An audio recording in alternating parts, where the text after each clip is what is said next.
नमस्कार। आज हम आपके सामने फिर एक नए विषय के साथ बातचीत करने के लिए तैयार हो गए हैं और आज का जो नया विषय है वो आचार्य रामचंद्र शुक्ल का हिंदी साहित्य का इतिहास ही है। आचार्य रामचंद्र शुक्ल की सबसे बड़ी विशेषता ये है कि जिस दृष्टि से हिंदी साहित्य का इतिहास पढ़ते हैं उसी दृष्टि से आप उसको समझ सकते हैं। जैसे कि आप अगर आदिकाल को समझने की दृष्टि से जाएंगे तो आदिकाल ही आपको समझ में आएगा। हाँ, भक्तिकाल के समझने की दृष्टि से जाते हैं, संपूर्ण जो समझने की दृष्टि से जाएंगे तो संपूर्णता में समझने के लिए बहुत ही ज़्यादा इस रामचंद्र शुक्ल के हिंदी साहित्य के इतिहास का अध्ययन करना पड़ेगा। और मैंने तो रामचंद्र शुक्ल को हिंदी के सभी जो विद्यार्थी हैं वो कहीं ना कहीं इनको हमेशा पढ़ते हैं और मैं तो ये समझती हूँ कि जितनी बार पढ़िए उतनी बार ये नए नए रूपों में आपको देखने को मिलेंगे, है ना। कि जो जो निहारो नयो नयो लागत है ऐसा ही कुछ है। तो जैसे जैसे जिस तरह से इनको देखिए वो नए नए रूपों में ही देखने को मिलेंगे। पिछली रामचंद्र शुक्ल को मैं आपको बता दूं कि मेरा शोध प्रबंध भी इसी पर ही है। मेरा शोध प्रबंध का विषय ही था कि आचार्य रामचंद्र शुक्ल की आलोचना दृष्टि का पुनर्मूल्यांकन। जब मैं एमए की क्लास में थी तो मेरा रामचंद्र शुक्ल में बड़ा मन लगता था। मन इसलिए लगता था क्योंकि वो जल्दी समझ में नहीं आते थे, इसलिए मुझे लगता था इतने ये कठिन है, इन पे ही मैं शोध करूँगी। तो जो बचपना था वो कहीं ना कहीं जाके गंभीरता में बदल गया और मैंने इसी विषय पर शोध भी कर डाला। ये विषय मेरे लिए काफ़ी चुनौती भरा था और इसके साथ मैंने बहुत ही अन्याय किया। इस विषय के साथ बहुत ही गंभीरता से, जितनी गंभीरता से लेनी चाहिए उतनी गंभीरता से मैंने इस पर बातचीत नहीं किया। लेकिन वो अब तो लगता है कि पढ़ने पढ़ाने में ही इस चीज़ को आगे बढ़ाऊंगी। तो आज हम जिस विषय पर बात करने वाले हैं वो बहुत ही छोटा सा ही सही, बहुत ही मुकम्मल लेकिन बहुत ही स्पष्ट दृष्टि कर देने वाला है। वो ये है कि भक्ति काल।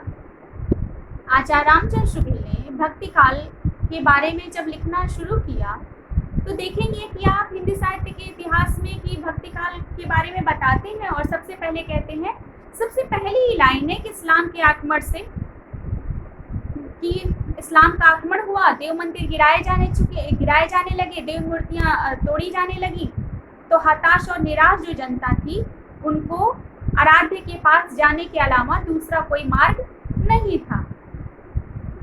ये बात रामचंद्र शुक्ल कहते हैं और कहते हैं कि देव मंदिर गिराए जाने लगे और देव मूर्तियाँ तोड़ी जाने लगी और जनता जो थी हताश और निराश हो गई थी।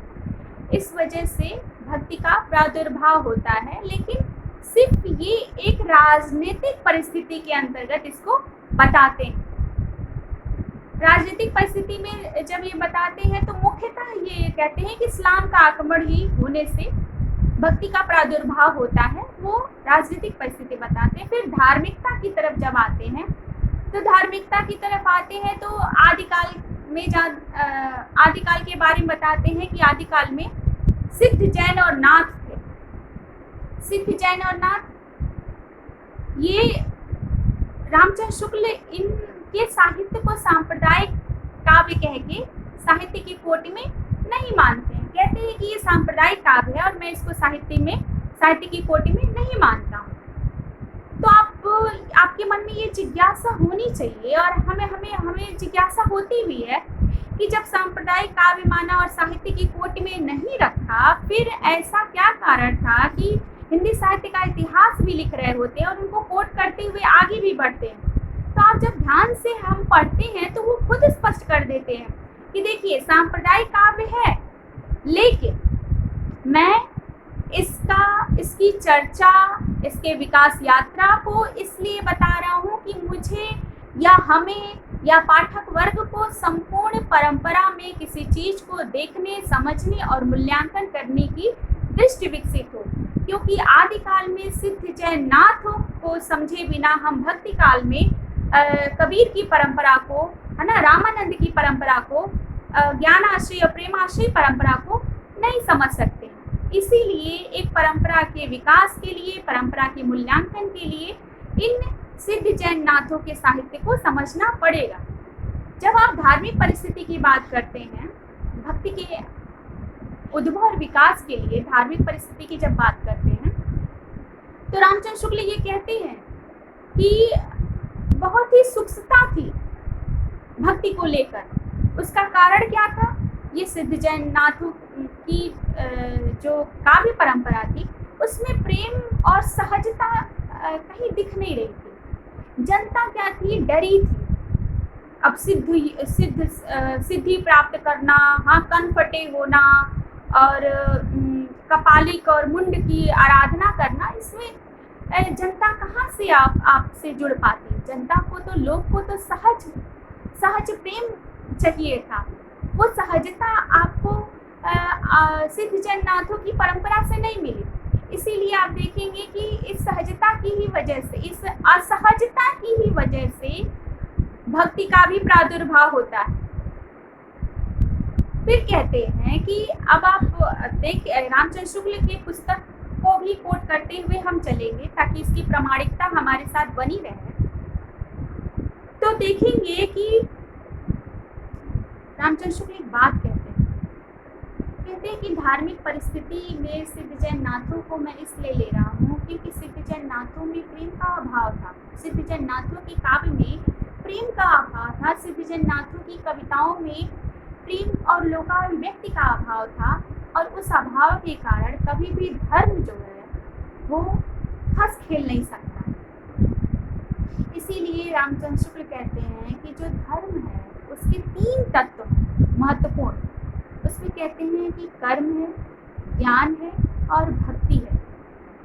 धर्म तभी सप्राण हो सकता है, तभी स्पंदन कर सकता है, तभी हंसता है, तभी मुस्कुरा सकता है, जब धर्म में कर्म, ज्ञान और भक्ति, इन तीनों का सामंजस्य हो।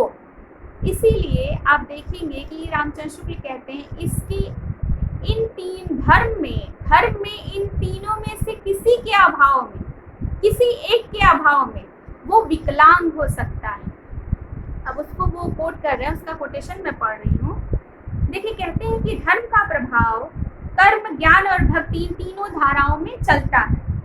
इन तीनों के सामंजस्य से ही धर्म अपनी संपूर्ण सजीव दशा को प्राप्त करता है। किसी एक के अभाव में वो विकलांग हो सकता है।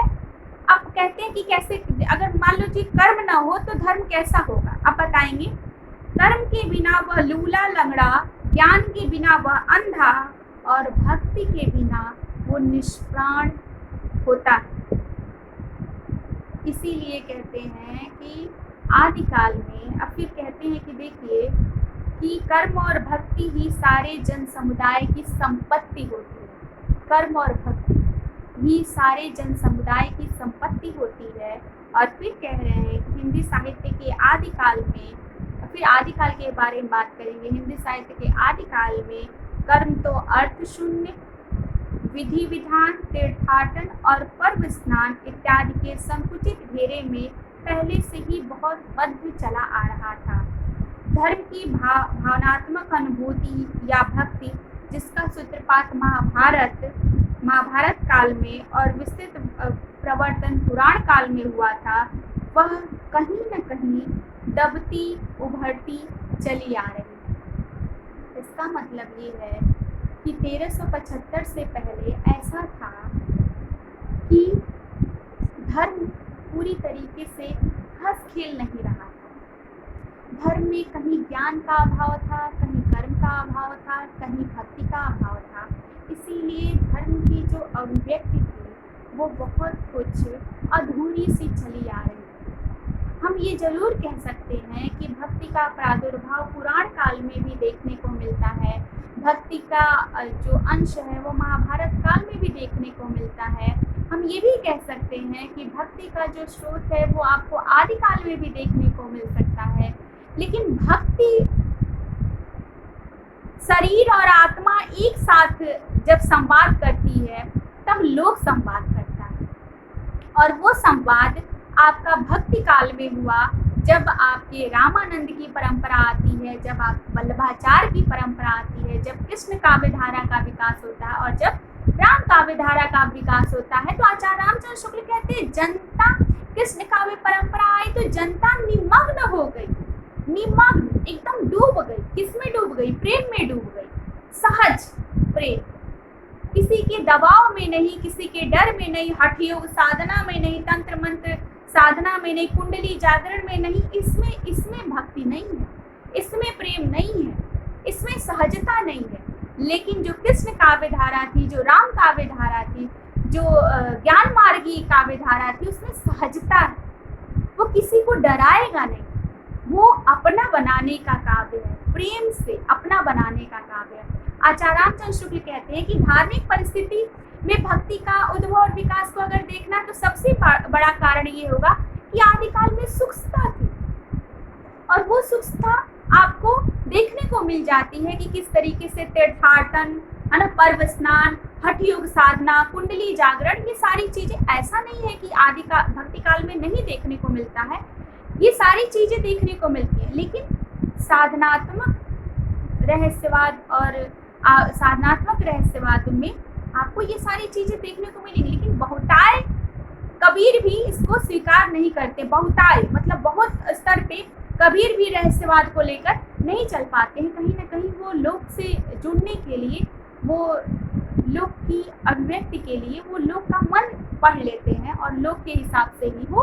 अपना साहित्य रचते हैं। अब एक और महत्वपूर्ण विषय की ओर हम संकेत कर सकते हैं कि कहा जाता है, जब भक्ति काल के बारे में बात होती है तो ये कहा जाता है कि भक्ति का उद्भव और विकास जो है वो रामचंद्र शुक्ल इस्लाम के आक्रमण को मानते हैं और हजारी प्रसाद द्विवेदी दक्षिण भारत की काव्य परंपरा को मानते हैं। लेकिन एक बात, जब हम किसी भी चीज को पढ़ते हैं ना, तब उसमें चीजें खुलती कि किस तरीके से चीजें खुलेंगी और किस तरीके से हम उसको देखेंगे, उसको आपको तभी पता चल सकता है जब आप खुद अध्ययन करेंगे।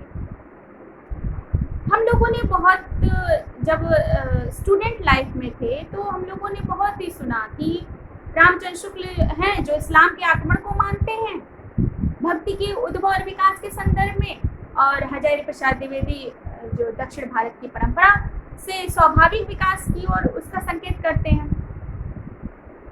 लेकिन जब आप खुद अध्ययन करिएगा भक्ति काल को लेकर तो कहीं ना कहीं ये कड़ी एक ही से जुड़ी हुई है। रामचंद्र शुक्ल जब बात कर रहे होते हैं तो आप देखिएगा कि इस्लाम के आक्रमण को सिर्फ वो राजनीतिक परिवर्तन या राजनीतिक परिस्थिति के रूप में ही लेते हैं, इसके अतिरिक्त वो कुछ नहीं लेते। हाँ, वो ये कह रहे हैं कि राजनीतिक परिवर्तन के कारण शून्य पड़े हुए जनता के हृदय में भक्ति की लहर दौड़ी। लेकिन हजारी प्रसाद द्विवेदी जो कहते हैं कि दक्षिण भारत की परंपरा से ही भक्ति का विकास होता है और स्वाभाविक विकास होता है, उसको रामचंद्र शुक्ल मान लिए होते हैं, उसको रामचंद्र शुक्ल स्वीकार कर लेते हैं और उसको रामचंद्र शुक्ल लिखते भी हैं। मैं उस 2 लाइन को आपको पढ़ के सुनाऊंगी जिससे आपका पूरा एक कॉन्सेप्ट ही क्लियर हो जाएगा कि हजारी प्रसाद द्विवेदी जो बात कर रहे हैं वो कहीं ना कहीं रामचंद्र शुक्ल उसको कह चुके हैं, उसको व्याख्यायित कर चुके हैं। हाँ, तो उसको इस तरीके से आप देखिए। अब मैं जो पढ़ने वाली हूँ उसको देखना चाहिए आपको कि किस तरीके से रामचंद्र शुक्ल उस पर बातचीत कर रहे हैं। तो कहते हैं दक्षिण और भारत और हजारी प्रसाद द्विवेदी को भी इसमें ध्यान में रखिएगा और रामचंद्र शुक्ल को। ये रामचंद्र शुक्ल को मैं पढ़ रही हूँ। भक्ति का जो सोता दक्षिण की ओर से ये रामचंद्र शुक्ल कह रहे हैं, भक्ति का जो सोता का मतलब होता है जो बहुत ही अप्रत्यक्ष रूप से प्रभावित हो रहा होता है, प्रवाहमान होता है, चल रहा होता है। हाँ, धीरे धीरे चल रहा होता है। हाँ, उसको कहते हैं कि दक्षिण का जो सोता, भक्ति का जो सोता दक्षिण की ओर से धीरे धीरे उत्तर भारत की ओर पहले से ही आ रहा था, उसे राजनीतिक परिवर्तन के कारण शून्य पड़े हुए जनता के हृदय क्षेत्र में फैलने के लिए पूरा स्थान मिला। शून्य पड़े हुए, राजनीतिक परिवर्तन के कारण शून्य पड़े हुए जनता के हृदय में फैलने के लिए पूरा स्थान मिला। आचार्य रामचंद्र शुक्ल तो ये मान ही गए कि दक्षिण से भक्ति का प्रादुर्भाव होता है, लेकिन उचित भूमि जो मिलती है वो इस्लाम के आक्रमण से मिलती है। क्योंकि उचित भूमि का मतलब है कि जब हमारे अंदर अभाव होता है तभी तो जब हमारे अंदर कोई रिक्तता होती है उसको भरने का प्रयास हम करते ही हैं, और उस रिक्तता का जब तक हमें बोध नहीं होगा तब तक हम उसको भरने का प्रयास कैसे करेंगे। यही बोध कराता है इस्लाम का आक्रमण, क्योंकि इस्लाम के आक्रमण से देव मंदिर गिराए जाने लगे, देव मूर्तियां तोड़ी जाने लगी, राजा और प्रजा सब सामान्य हो गया, कोई किसी का गुणगान नहीं कर सकता था क्योंकि ऐसी परिस्थिति ही नहीं थी। अब उसको एक ही था कि ईश्वर की शरण में जाने के अलावा उसके पास अन्य कोई मार्ग ही नहीं था। तो हताश और निराश जनता ईश्वर की शरण में चली गई। कोई निराकार ब्रह्म की उपासना की तरफ अग्रसर हुआ, कोई साकार ब्रह्म की उपासना की तरफ अग्रसर हुआ। तो उचित जो भूमि की बात करते हैं आचार्य रामचंद्र शुक्ल, वो उचित भूमि थी इस्लाम का आक्रमण, देव मंदिर गिराया जाना और हमारा आत्म सम्मान और आत्मबल पर ठेस आना। इस वजह से भक्ति का उद्भव और विकास होता है। एक लाइन और सुन लीजिए कि कैसे वो दक्षिण भारत की परंपरा को मान रहे हैं और कैसे आपको हिंदू और मुसलमानों को कह रहे हैं कि सामान्य भाव भूमि पर सबने अपना अपना विकास किया। सुनिए, भक्ति के आंदोलन की जो लहर दक्षिण से आई, भक्ति आंदोलन की जो लहर दक्षिण से आई, उसी ने उत्तर भारत की परिस्थिति के अनुरूप हिंदू मुसलमान दोनों के लिए एक सामान्य भक्ति मार्ग की भी भावना कुछ लोगों में जगा दी। भक्ति आंदोलन की जो लहर दक्षिण से आई, उसी ने उत्तर भारत की परिस्थिति के अनुरूप, उत्तर भारत की परिस्थिति का मतलब इस्लाम का आक्रमण जो हुआ था वो उत्तर में हुआ था, उत्तर भारत में, वो दक्षिण में नहीं होता। इस चीज को आप ध्यान में रखते ही होंगे और रखा भी होगा। तो कहते हैं कि उत्तर भारत की परिस्थिति के अनुरूप हिंदू मुसलमान दोनों के लिए एक सामान्य भक्ति मार्ग की भी भावना कुछ लोगों ने, मतलब जो भक्ति की भावना थी वो जगाई गई।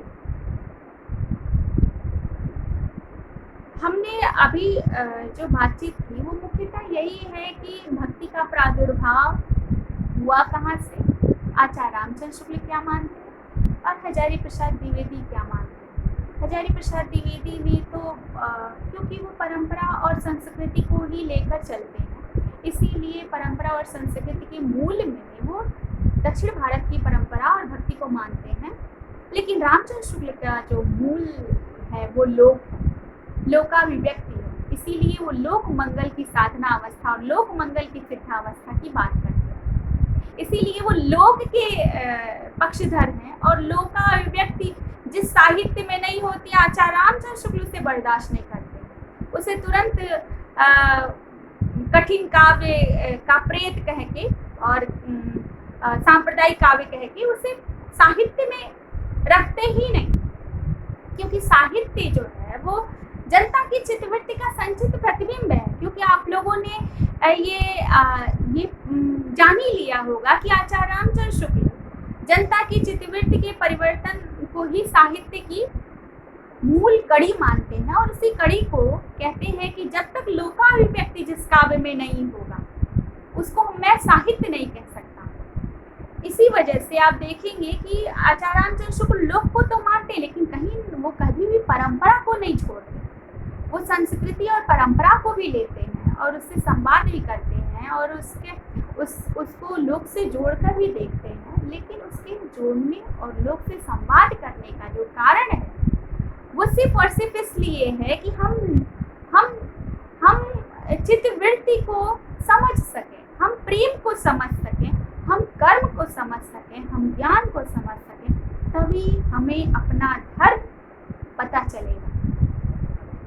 ये एक छोटा सा विषय था, इस पे बातचीत किया। इस विषय को लेकर कहीं भी कोई भी समस्या होगी, इसको आप लोग मुझे बता सकते हैं और उन समस्याओं को लेकर हम फिर बात करेंगे।